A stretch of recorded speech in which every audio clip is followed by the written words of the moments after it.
Hey, micro friends, welcome to another episode of Let's Talk Micro. As always, I am so happy that you're here with me. And if this is the first time listening to Let's Talk Micro, well, thank you for choosing it as one of your podcasts.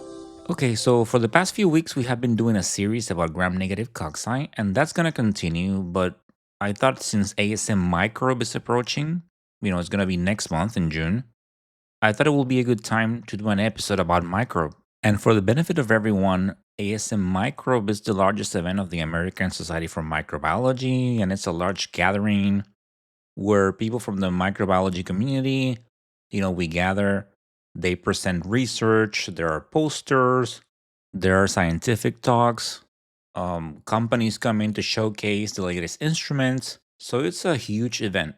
And this year, even though the event changes over the years and it evolves, this year it's different from previous ones. And it has been described as three meetings in one place. So in this episode, I am joined by Dr. Bobbi Pritt and Dr. Robert Tibbetts.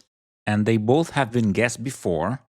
And they join us to talk about the meeting, to talk about what's new, what to expect. We discuss different topics in the meeting, what's trending, and something that's very special to the medical laboratory sciences community, which is a workshop that it's on Sunday during the time the meeting takes place. And this workshop is free and you don't have to register for the meeting. So if you're in the area, which is in Washington, D.C., please take advantage of it. So it's a great episode. So let's go ahead and listen to it. Those of you in the microbiology community and that look forward to ASM Microbe, you know that it's approaching. As we are recording this, it's like a month away. So, we're looking forward to it. And I thought it will be a good time before the event to talk about the differences between this year's event and others, and also talk about, things that involve medical lab scientists. And I know that's of interest to the listeners. So I thought it would be a good idea to do that. So with me today, I have two guests, and they have been guests on the podcast before. Very happy to have them back. So I have Dr. Bobbi Pritt and Dr. Bob Tibbetts. Everyone, welcome to Let's Talk Micro. Thanks, Louis. All right, so both of you have been guests before, but for the benefit of those tuning in for the first time, maybe we can start with a quick introduction about your roles and anything else that you want to share. Yeah, sure. So I'm Bobbi Pritt, as you already mentioned. I'm at Mayo Clinic. I'm the chair of the Division of Clinical Microbiology, and I'm the laboratory director for the parasitology laboratory. And because at Mayo, we're a reference lab, we get lots of specimens in for parasitology testing, get to see a fair amount of positives, which makes my job very interesting. And then I also serve as the ASM scientific program lead for ASM Microbe for the annual meeting. It's a brand new role, and it's meant to be a more strategic role to identify the science that's going to be covered, the emerging areas that really deserve visibility, and then making sure the sessions are aligned with ASM's broader scientific priorities of the health unit. Yeah, thank you, Louis. This is a great honor to be here again. My name is Bob Tibbetts. I am the Associate Director of Clinical Microbiology for the Henry Ford Health System here based out of Detroit. And I am currently the chairman of the program committee for Microbe 2026. And I work closely with Dr. Pritt in her capacity in development and execution of that plan for Microbe. I've been involved in planning for Microbe for about 10 or 12 years now, I think, in some capacity. I've witnessed the changes out and the evolution, and then hopefully that Bobbi and I are going to be able to kind of give you the information on how that's gone the last several years. So thank you again. Definitely, what a pleasure having you here. So let's go ahead and jump in and if this is the first time that someone, if you're listening and you're planning to attend, then I guess this is what you know, right? You don't know anything, and if you haven't been before. But those of us that are planning on returning, things are a little bit different. That's what we're going to be focusing on this episode. So ASM Microbe continues to evolve. What is the overall vision for this year's meeting? Yeah, Bob really does all the heavy lifting as the program chair of the program committee. So we can hear a little bit about his work. But I'll just to answer your question, Louis. It continues to evolve, and I think we'll probably touch on a little bit about how the structure is changing. 3 meetings, 1 microbial world. Basically, we're now going to have a health unit meeting and 2 other meetings that are really meant to be focused, co-located communities. So we could talk about that a little, but just to get into a little bit more of the details of what you could expect to see that's changing, we really reflected on what the attendees were looking for from past ASM meetings and how we can make the meeting better. And now that we have a focus that's just going to be a health unit, we can really put the sessions together. People didn't want to travel all over to the exhibition hall and the convention center trying to find what they were looking for. So the idea is to have this concentrated unit on health. That's going to be my focus, what I talk about. We also had feedback that people wanted it shorter, more compact. They didn't want it to span across 2 different weeks for those of us that have to try to find a colleague to cover for them while they're gone. Of course, we want to keep all the popular sessions like Battle of the Brains, the case studies, the panels, the conundrums, the year in review and journal articles. And we also heard loud and clear that our physicians that attend, whether they're pathologists, clinical microbiologists, ID physicians, or other specialists, they want CME credit. So we're really making sure we offer a lot of CME credit. So I'll let Bob talk more about the change in structure and these different units, but those are some of the things that you could expect to see if you come this year. Yeah, thank you, Bobbi. That was a great overview, and yeah, I couldn't agree more. The some of the things that we've been able to do and sort of consolidate. And so with that, with the units, the strategic plan moving forward with ASM was to sort of go from the tracks that we had when the clinical world, that was the clinical public health and microbiology, antimicrobial agents and resistance, and the clinical infections and vaccines, which were subtracks or tracks that were developed from the prior divisions. So if any of you have heard that microbe was once the general meeting, and that evolved into having various divisions into tracks. Well, the tracks have now been even further consolidated into the 3 units. And as Bobbi said, we are now all part of the health unit.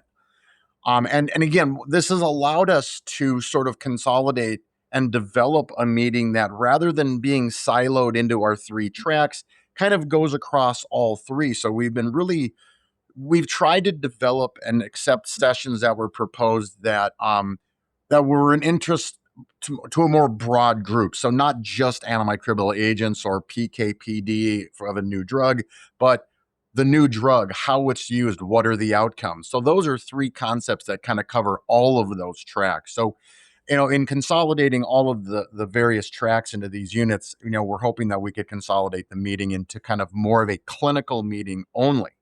And also, as Bobbi said, we're co-located, but we've designed the session so that we're all very, very close. All of the rooms, all of us are going to be very close together for some of our social events and things of this nature. So those are some pretty big changes from years past.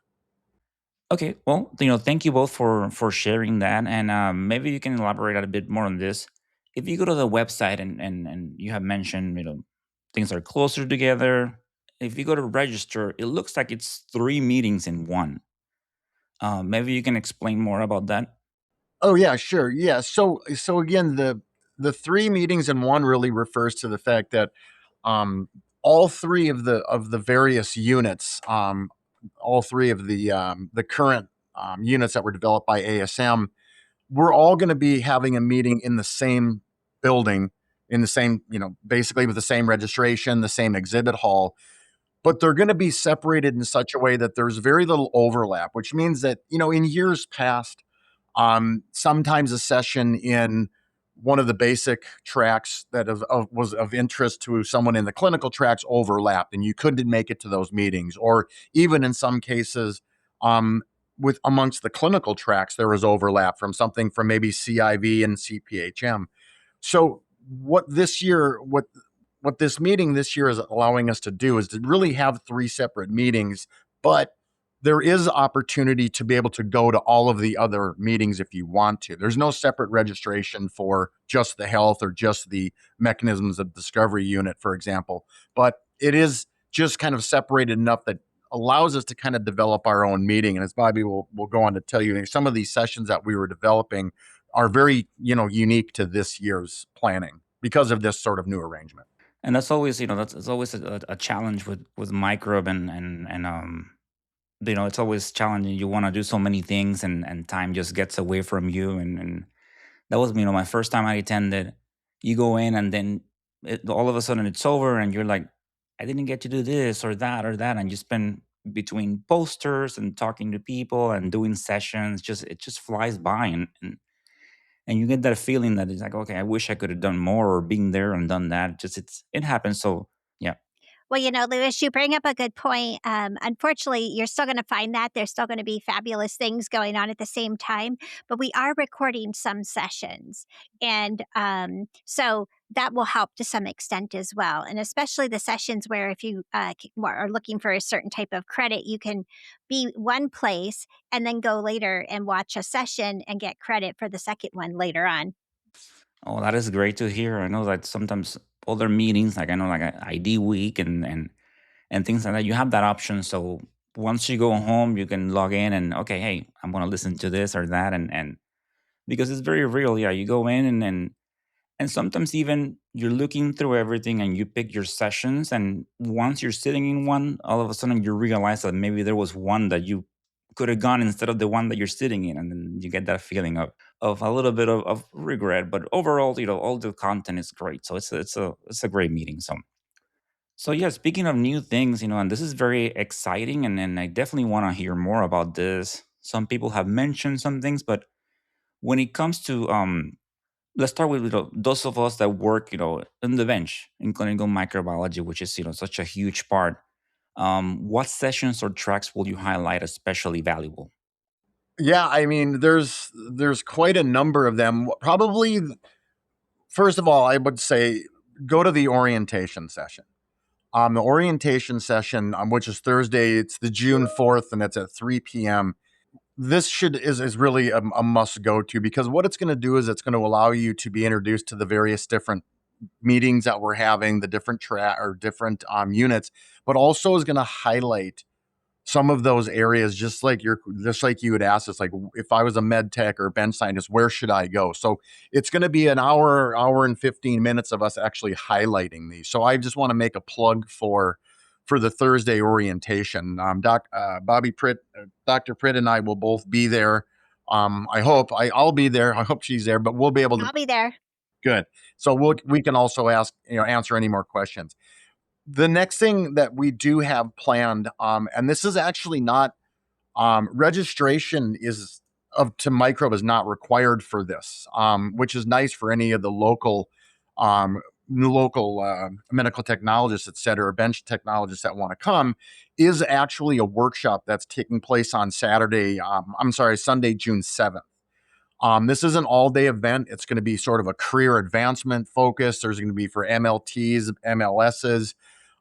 It will be held jointly with Microbe 2026. Like I said, it's free. This is just going to be a very nice opportunity to kind of get used to what the options are for MLTs down the road. Is there other options besides working on the bench, meeting with colleagues, meeting new collaborators, et cetera? So those are two of the big ones I can think of right off the top of my head.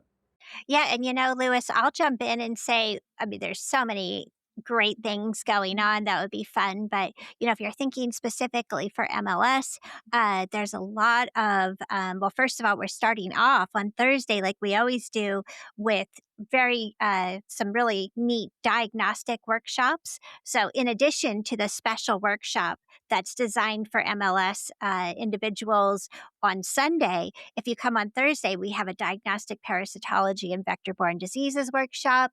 And so you'll have to choose. We also have an adventures in morphology and microscopy for medically important molds.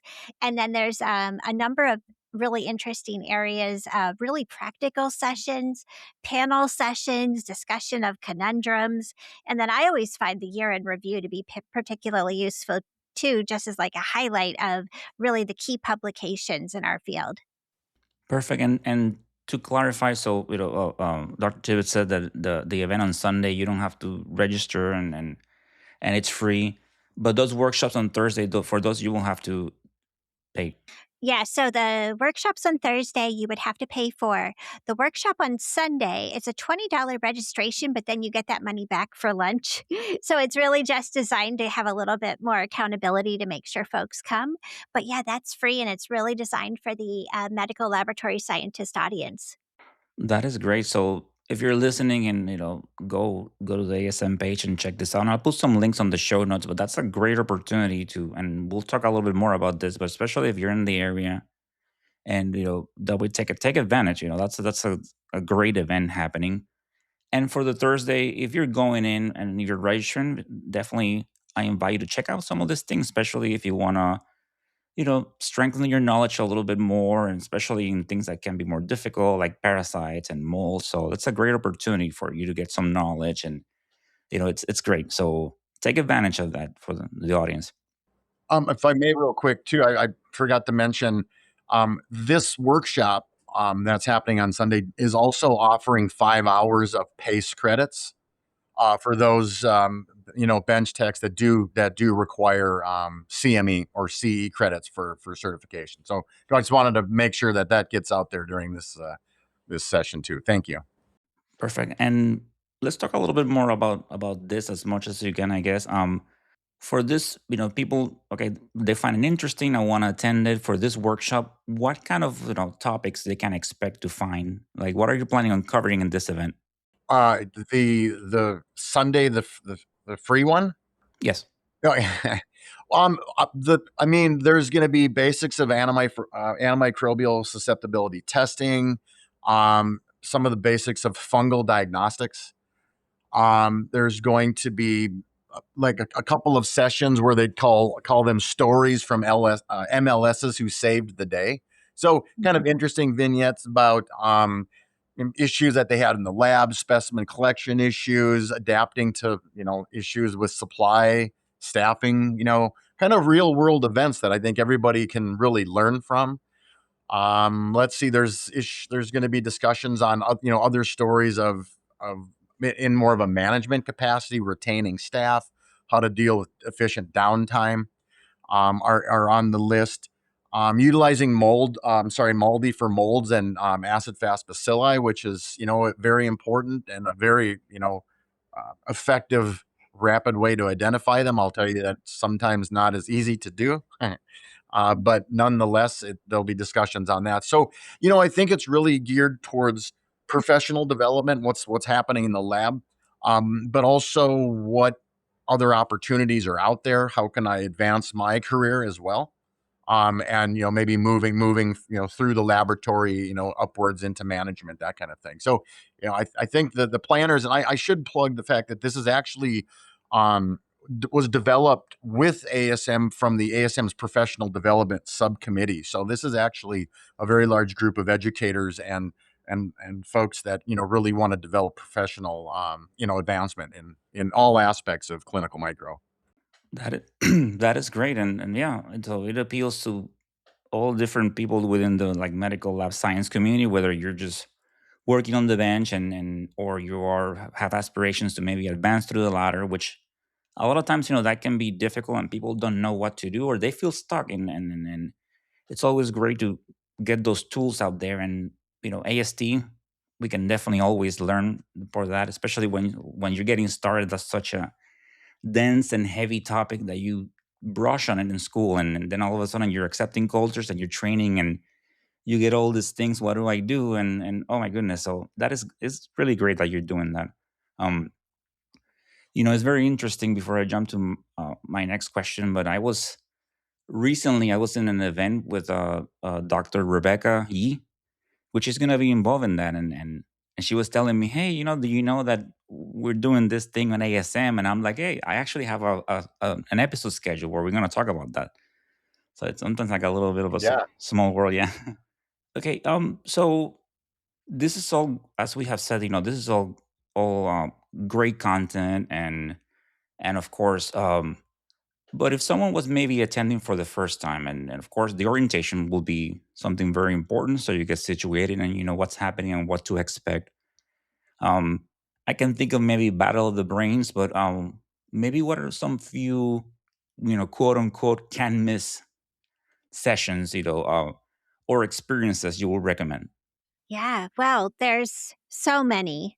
I can start, and Bob, maybe you can fill in on anything I might have missed. But, just thinking of some of the big trends we're seeing, there's definitely some hot topics. So there's several sessions on digital and AI driven diagnostics, automation. There are going to be lots of sections on next generation sequencing, whole genome sequencing, shotgun metagenomics, diagnostic approaches, and some really practical sessions on what are the pros and cons and what are the use cases for these. And then microbiome is a fascinating area that's also featured in general sessions and some cross-disciplinary programming. And I could actually call out there's a session called ecological management of the microbiome to improve patient outcomes. So I would say that's one not to miss. And it's actually practical management of the microbiome for the patient. It's not just basic science. And of course, antimicrobial resistance, antimicrobial susceptibility testing is central. There's a continued focus on surveillance, mechanisms, stewardship, but also precision therapy, novel therapeutics. There's a session on phage, which is going to be very interesting. And that could be a very important mechanism for treating infectious diseases in the future. And then, last but not least, there's going to be an emphasis on global and One Health, which is very important. And actually, the One Health focus is really across all of our three co located unit meetings. So there are topics on all of these. I would, if you have one of these that really catches your attention, I would go in and search for keywords, and you're going to find a lot to attend. Yeah, the only thing I would add, I mean, and those are the exact same ones. I'm looking on one side of my screen has my list, and it's exactly in that order, which is good.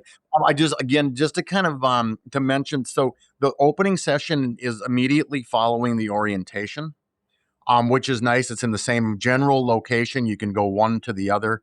The closing session for the meeting is the phage meeting that Bobby had mentioned, and this is going to be what's called the Science and Society lecture that we have every year. And this is going to have Stephanie Strathby and Colleen Kraft, former president of ASM, clinical she MD, ID practitioner, and she is going to be. They're going to be talking about what's called the ASM Health phage Initiative.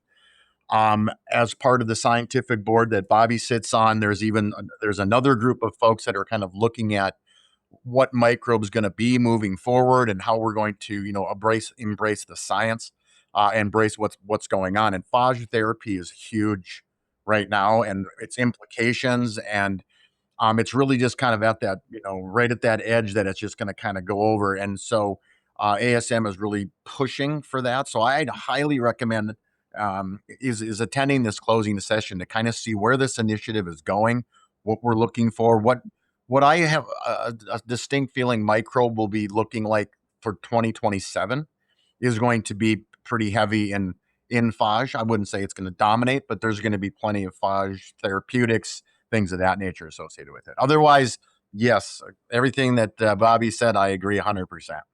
Oh, and go to the exhibit hall. You got to go check out the exhibit hall. There's always something enjoyable to do. Maybe they'll have pickleball again this year. I'm not sure. No, definitely the exhibit hall. It's very impressive. I remember the first time I went in, and I don't know. It's just those of you that are listening, and maybe you can identify with this. If you're right, a lot of this, in this field, we're very nerdy, and we're very, we definitely love what we do, and so when we go to these places, and then we see all these instruments, and we see all these things. It's so exciting. It's a place filled with knowledge, and so I definitely I always recommend this meeting. So those of you that are listening, and if you're attending, there's always like an app where you can search for your events, and schedule them and look for those that are they recommended that they are of interest to you. Let's talk a little bit about planning, right? So I'm guessing this is just it's definitely a collaborative effort, and I'm sure it takes a long time, and because I always see from abstract submission and deadlines and things like that. So this is, I'm guessing, is very lengthy and time consuming. So let's talk a little bit about that. So what goes into organizing a meeting like ASM Micro? Yeah, that's a lot. I'll let Bob take that one because he is the master at all of the coordination. It's a huge group of people, Bob. I'll let you take it. Yeah, it is. And it really it's historically, that it was a heavy load. There's program committees, and then again, when we were in the track form, there was three program committees. This year, we have one larger program committee that really represents all of the various tracks, the divisions, public health, resistance, everybody that represents a section of the clinical tracks in ASM Health Unit. But this year, what is different is that we are collaborating strongly with Bobbi and her scientific board, as well as the other other groups of folks within ASM, including journals and the like.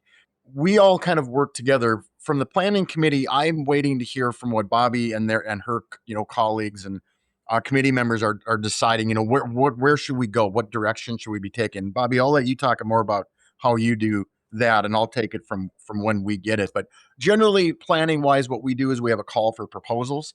We're asking those of you in the community, the clinical public health microbiology community, to come in, send us your proposals. What do you want to hear? What kind of a session do you want? Do you want to develop a session? Then by all means, submit a proposal.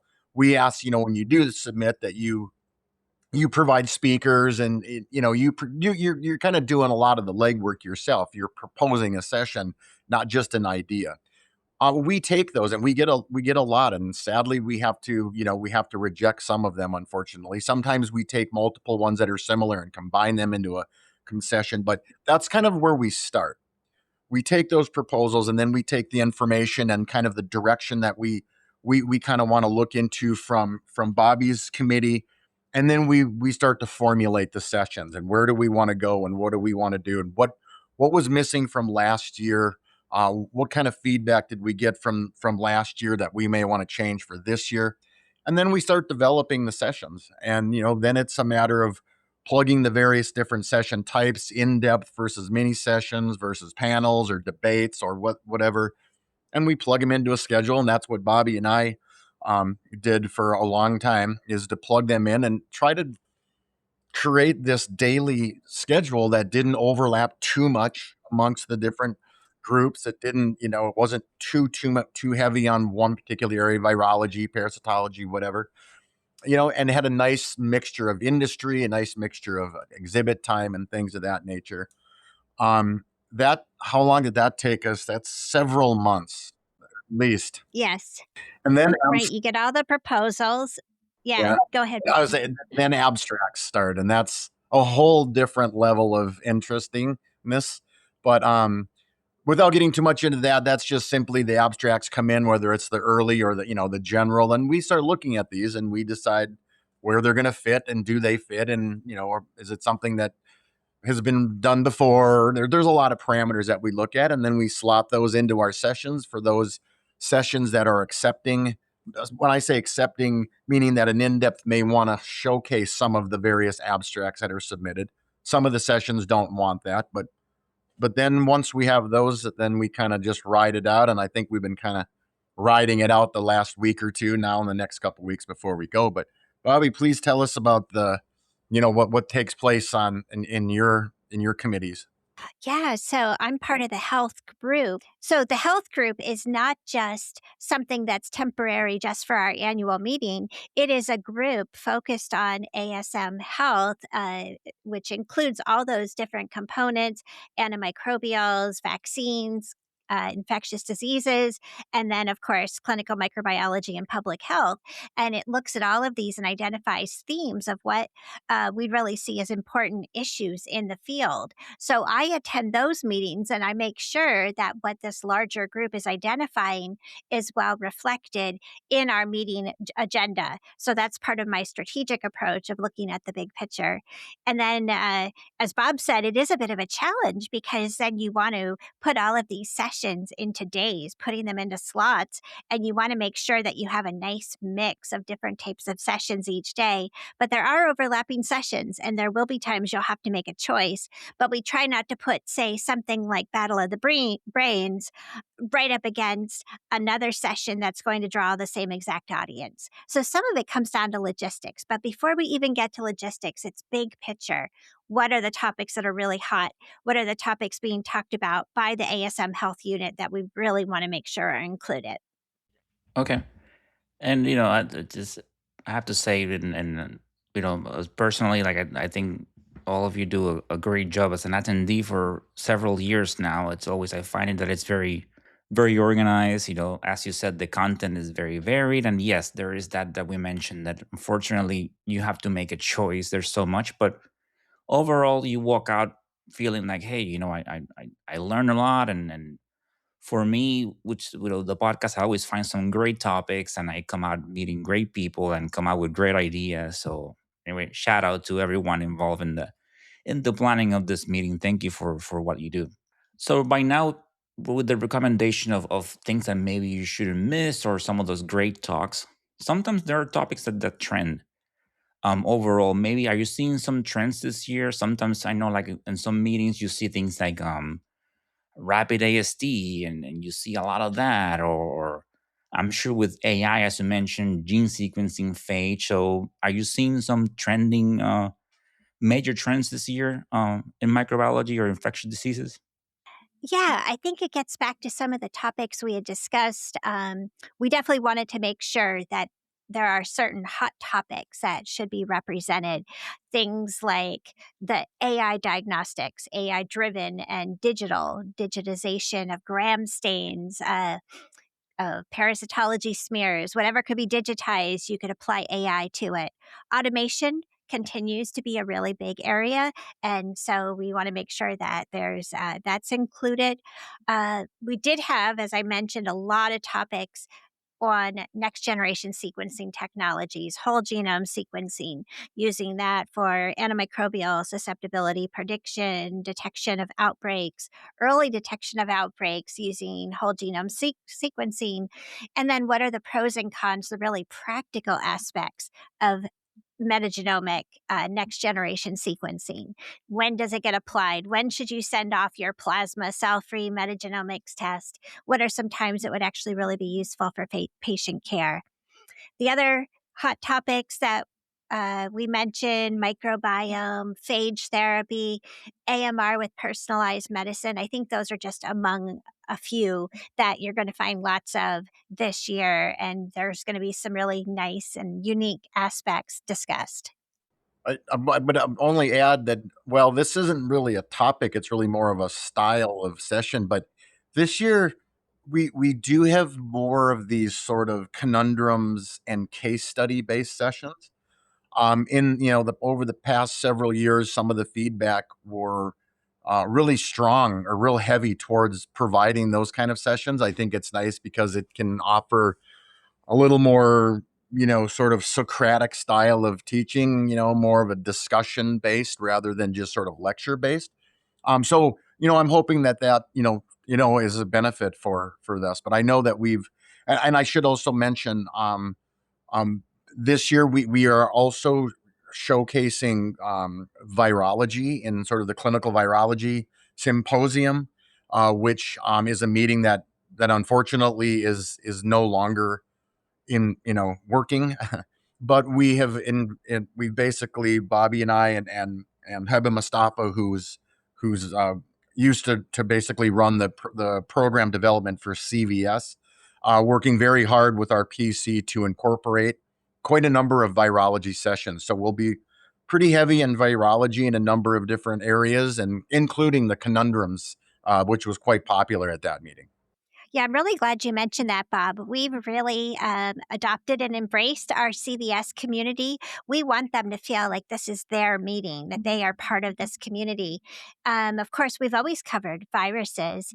And so we had to ask ourselves, how can we make that even better? So, a few things we've done. Well, there were some legacy sessions that we made sure to include, special named lectures, special events that the CVS people going to CVS always had. We brought those into ASM Microbe this year as well. So lots of great opportunities for those that are interested in clinical virology with some really familiar faces and familiar events that hopefully will make them feel like this really is their meeting. Okay, thank you for that. And actually, years ago, I attended one of those meetings. I think in 2023, they had one in Fort Lauderdale, so I had a chance to attend. And you know all of the names that you mentioned, and I see like a lot of people were very into. They were like every year they will attend, and like classically will go to it. So thank you for sharing that. So one of the things that this meeting brings, and we always encourage professionals, and it's networking, right? It's always people are encouraged to attend, go talk to people. If you do, right, if you attend a session and if you have a chance, talk to the person, or even an email or reach out. It's always great for build that community. So when it comes to that, what advice will you give to attendees looking to connect and grow professionally?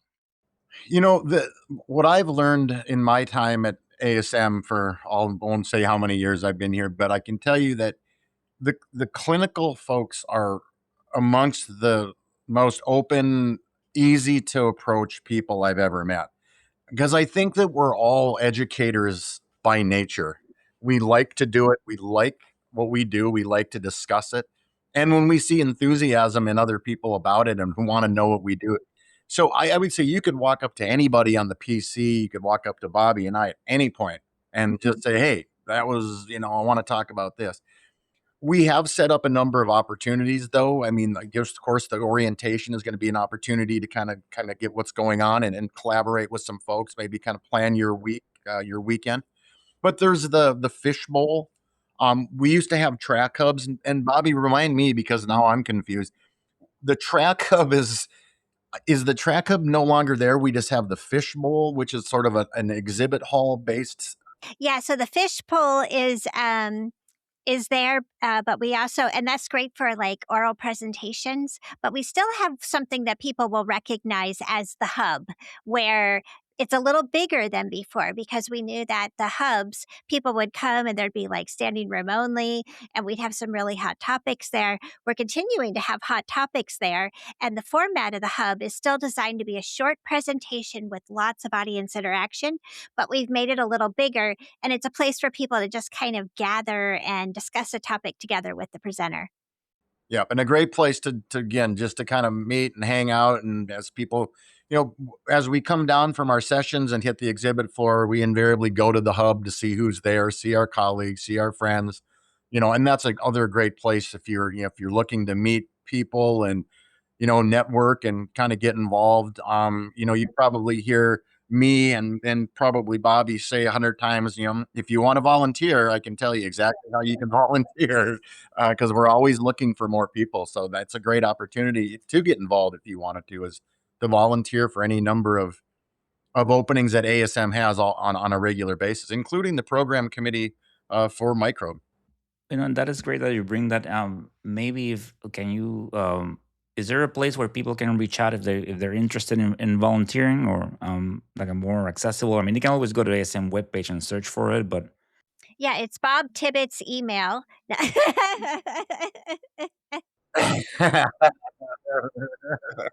Absolutely, yeah.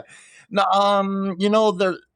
I don't. I no, other than like the web page, but that's actually that's a great point, Lewis. And I think maybe Bobby and maybe you and I can talk a little bit more about it with some of the other folks in ASM. Maybe there's a way that we can have a place, or an opportunity down at the track hub to actually, put your name down if you want to volunteer, and we can reach out.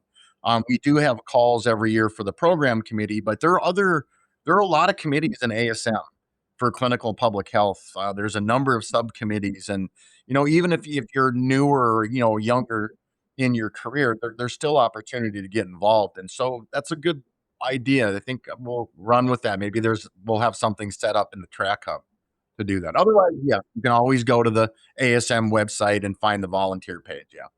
that sounds good. And I always invite the audience, and as something that Dr. Tibbetts mentioned, which is so true. This is a community that people do want to share their information. They want to, they will talk to you, and that has been so true From the beginning, I always had nothing but wonderful experience, and people always say yes. I'll do your episode, or I'll talk to you, and even sometimes they're busy, but people are very nice, and so that is so true. Don't be afraid. If you're in these meetings, approach someone and talk to them, and they will talk to you. Sometimes maybe get an email address if you can, and then send it. People will respond to you.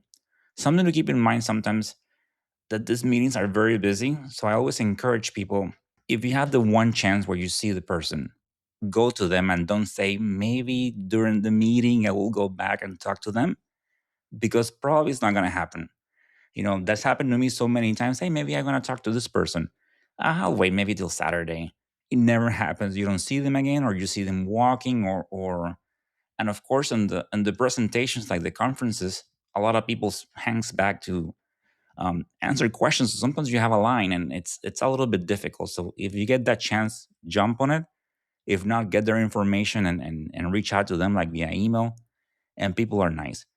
To the audience, you can always email me, and I'm happy to forward your information if you're interested in something. Send me an email, and I can always email Dr. Pritt, Dr. Tibbetts, and I do that all the time. So that's also a place where you can start, and I will forward your information to the appropriate person, which is let's talk micro at outlook.com. So, what about for those that are creating educational content, and then this is a platform where we do that, but people, there are many. You have blogs, people do it through social media, talking about a topic. So there's many ways where people create educational content. So for those of us that are trying to do that, and share it with a broader audience, how can meetings like ASM Microbe support that? Yeah, that's a great question. Um, part of it's just content. It really depends on when people are creating content, what kind of content it is. I have a blog for parasites and parasite cases. So for me, I feel very supported at ASM Micro because just going through the exhibition hall and seeing all the new technologies that might be available for parasitology, or going and looking at the poster presentations and seeing the different cases being presented, going to the talks that are specific for parasitology and hearing different approaches. So part of it's just having everything together there for you. I mean, this meeting is really one of the few meetings that actually connects laboratory and clinical care. So you kind of have it all there. You have the exhibitors, you have the posters, you have the presentations, you have the really practical studies. So that was my thought on that. Bob, maybe you have an insight. No, absolutely. I, for example, I went to ID week last year, which was just a great meeting, and it's obviously it's very clinical.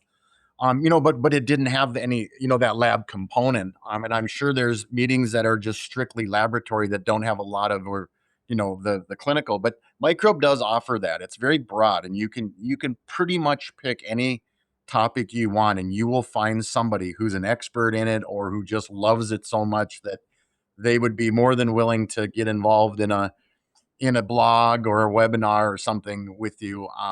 As far as I know that there is a social media wing of ASM, and I'm sure there's many opportunities to work with them.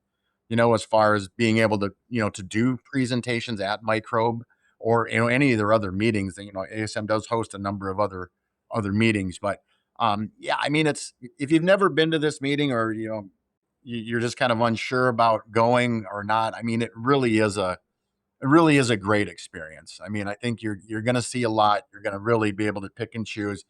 You can hop on over to the basic research meetings, and if you want to get a little bit more information about PK/PD of a particular drug, you can probably find some pretty heavy science over on that side that maybe doesn't focus as much on the clinical like we do. But yeah, otherwise, great opportunity. No, so true. You have all the information, the experts in one place, and it's a great place where to get that. You get ideas, you find out, yeah, about different topics, and it's very helpful. And as I said before, very very organized, and you kind of touched on that, Dr. Tibbetts, a little bit. So um, if someone, right, and there's always when it comes to attending, right, there's the financial component that unfortunately not everyone either. If your institution cannot sponsor you, or maybe you don't have the funds to attend, and I mean, and I always talk about my experience. I always wanted to go, and for many years I was waiting for the opportunity for me to be sponsored into it. It didn't happen, career things and whatnot. So I decided to make it as part of my budget for the year. So I always, I pay for it because I really want to do it, and it's completely worth the expense to me. So having said that, taking that financial component out, and people are still on the fence about going. Anything else that you can say to try to convince them that this meeting is worth it? Oh, there's a lot. But good question. I guess I'd say, it's the place to be. You should be there. But also, if you want to see what your lab's going to be like in 5 years from now, I mean, this is the place to really see that laid out. If you want to see what's coming, what's advancing, and what the cutting edge things are that people are already doing, this is the place. Yeah, that's awesome. I didn't even think about that. I couldn't agree more. That's a really great way of looking at it. Yeah, definitely. And sometimes, lab work is so busy, and sometimes, we're just battling through get to our shift, and we realize there are so many things out there that we are not aware of, and then maybe they can help us, or things change a lot. We have mentioned this in the podcast, how the field has evolved over the years. So it's a great place to find out what's happening, get some ideas. Sometimes, you see whether like an instrument or a test or the way that people are doing something that ultimately helps implement it at your institution, and at the end, you're benefiting your patients, your workflow. So as I said, I cannot say it enough. It's oh my god, it's worth it. If you're listening to it, if you love what you do, if you're a nerd like me, and like a lot of people of this profession, hey, go for it. You will not regret it. Anything else that you will like to highlight about this year's ASM Micro? By now, we have talked about how the event has changed, and the differences from previous years, what to expect. Anything else that you would like to add? Yeah, I'll just add that this is a continuous journey making things better. And ASM and ASM leadership and ASM staff are very receptive. There are some changes that can be made quickly, others that require more planning. But for example, we know that future ASM meetings are going to all go over a period of 1 week and actually finish before the weekend. So people, we heard loud and clear from people. They didn't want to give up their weekend. They wanted a day to decompress before they had to go back to work on Monday. And so we were able to share that feedback. And now going forward, meetings are going to be changed on the time and the scheduling. So Bob and I really want to hear people's feedback. In fact, we're having a special listening session that we encourage everyone to come to give their feedback after they've been at the meeting. And, there also is a survey. So if there is more feedback, more suggestions for improvement, we really want to hear it. Okay, and I'm glad you mentioned that. It is something that I can understand. I worked every other weekend for like the longest time. And one of the years it fell on the weekend that I was working, so I had to switch. And then you end up going back to back weekends, and it can be sometimes, it can disrupt a little bit your flow and things like that, and that can be challenging. I think on a personal note, ever since I think after I turned 30, that whole thing about you're flying the night and then you have to be at work in the morning, I don't do that unless, sometimes you can help it. So I do take a PTO if I'm attending the meeting, and then at the end, so I go home and then I relax and then get ready for work. Yeah, I don't have that in me that you're landing at 9 p.m. and you have to be at work at 6. That went away with my 20s. So Yeah, it's a good plan. yeah. All right. So, this question I always like to ask it, and I get some very cool responses, very interesting. Um, and as I mentioned, I don't think when Dr. Britt attended, I wasn't consistently asking that, so I'm really looking forward to find out what her answer is. Um, since Dr. Tibbetts was asked that question before, I want to go ahead and start with him first and see if it still remains the same question. So the same answer. So normally we have this favorite bug, this favorite organism that we like for any number of reasons, whether it is, we work with it in school, mechanism, the way that it looks on the plate, anything. There are many reasons why we have our favorite bug or least favorite. That's always also valid. So let's start with you, Dr. Tibbetts. Is it still the same as last time? What's your favorite bug for the audience and those that are tuning in for the first time? Yes, sir, it is. Salmonella is my favorite bug. And Bob, isn't your social media handle Bacillus Guy? Yes, yes, it is. It is. And you talk about nerds, right? I was listening to the previous episode in preparation of this, and I know that. So I remember, like you were telling people, that please don't wash your chicken. Right? That was something that you said on the previous episode. Yes, and I remain steadfast in that suggestion. Okay, and what about you, Dr. Britt? What is your favorite bug? Yeah, this is always a hard question to answer because there's so many that I really think are fascinating. But I'd have to say Dracunculus metanensis, the guinea worm, only because that was the first worm that really caught my attention when I was an undergrad. I had no idea I was going to even go to medical school at that point, much less specialize in microbiology. But I just thought it was the most fascinating story and a terrible disease. I hope I never have it.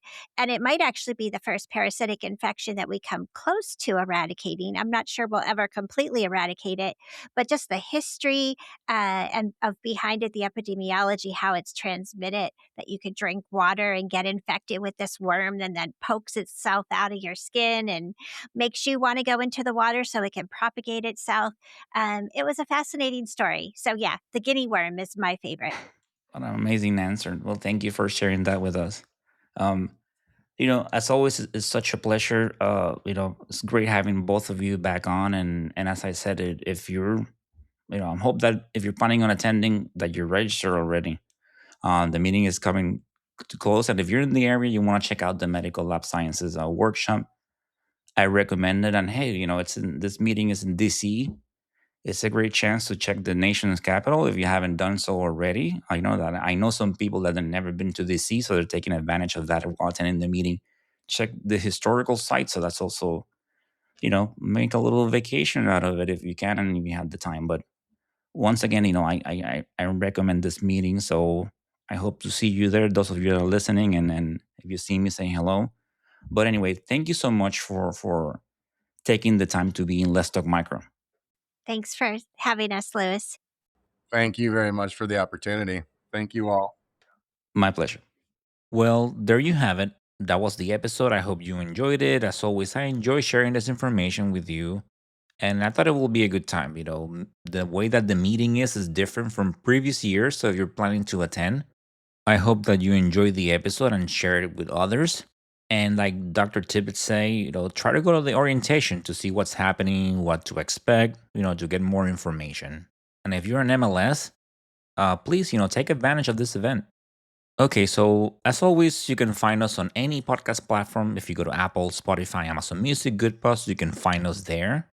So please subscribe to the podcast, download episodes, and if the app allows you to do so, please leave a review. Thank you so much for the support. As far as socials, you can find us on Instagram, TikTok, YouTube, Blue Sky Social as Let's Talk Micro, on X as Let's Talk Micro 1, LinkedIn as Luis Plaza, and there's an email address which is letstalkmicro.com. I also invite you to check out the website, letstalkmicro.com, which has information, like study resources, licensing information, episode updates, and more. So either via social media, email, or the website, please provide any feedback, any topic suggestions. They are always welcome and appreciated.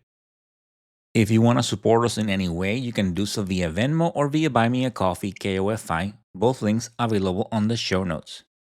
And hey, you know that as pharmacists, as physicians, as microbiologists, learning about antibiotics can be very difficult. So if you're looking to learn more about antibiotics, please check out www.learnantibiotics.com and the Learn Antibiotics book, available on Amazon.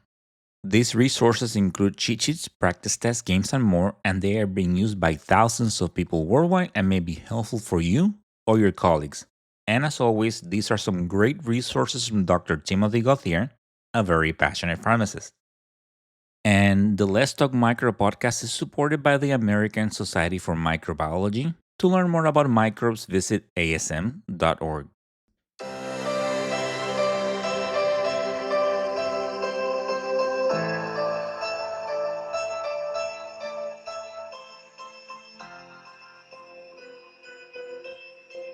And that, micro friends, it's the end of this episode.